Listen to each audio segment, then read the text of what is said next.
ওরা কেন ভাঙলো লালু বাবার মাজার? আরে লালু বাবা তুই আমার মাজার ভাঙ্গায়া দিচ্ছে। বাবা বলাইছে আমরা আয়া বলছি তাহলে কুটনা মারে। বাবা গো ও বাবা, আরে পাগলা বাবার মাজার ভাঙ্গা কইরা দিছে খান খান। আরে পাগলা বাবার মাজার ভাঙ্গা কইরা দিছে খান। এখন আমরা কোথায় গেলে পাইবো এমন বাসস্থান? আরে এখন আমরা কোথায় গেলে পাইবো সিদ্ধির বাসস্থান? আরে পাগলা বাবার মাজার ভাঙ্গা কইরা দিছে খান খান। আরে থাম, ইদুন গান বাজনা করলে কাম হইতো না, প্রতিবাদ জানান লাগবো।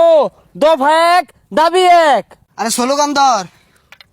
আমাদের দাবি আমাদের দাবি, মানতে হবে মানতে হবে, সিদ্ধি খাওয়ার জায়গা চাই, দিতে হবে দিতে হবে, দিতে হবে দিতে হবে। ওরা কেন ভাঙলো লালু বাবার মাজার?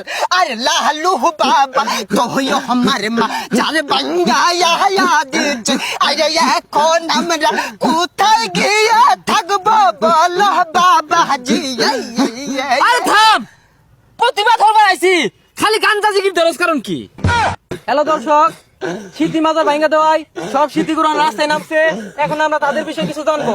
আচ্ছা ভাই, সিদ্ধি মাজার ভাঙ্গা দেওয়ায় আপনাদের কোনো ক্ষতি হয়েছে? হ্যাঁ, ক্ষতি হয়েছে না মানে চরম ক্ষতি হয়েছে। 24 ঘন্টা খালি সিদ্ধি খায়া এবাদত করি, আমার এবাদত নষ্ট হয়ে দিছে। সিদ্ধি খাওয়ার জায়গা ভেঙে দিছে। কোন সিদ্ধি খাইবাম? মাজারে বসে সিদ্ধি খাইলে নিরাপদ কষ্ট থাকে, এবাদত নষ্ট হয়ে দিছে। বলতে বলি নমজ হয়ে থাকি সিদ্ধি খায়া। আচ্ছা আপনারা কি ইবাদত করতেন? বাবা আরো চরণ দাস কইরা থাকতাম 12 মাস। আরে বায়া আবার চয়রণ কইরা থাকতাম 12 মাস। আরে কি আর বাবার উপরে থাকতাম? খুদাই মিছা কথা কো।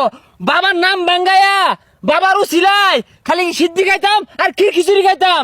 ও এখন তো ভাঙ্গা দিছে, বাবাও বলাইছে আমরা আয়া বলছি তাহলে কুটনা মারে।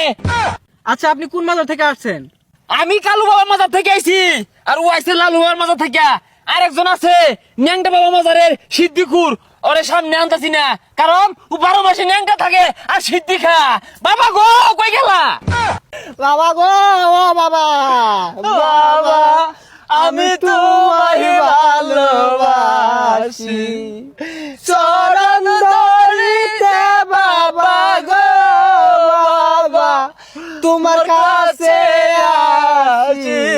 বাবা কালু বাবা তোমায় ভালোবাসি।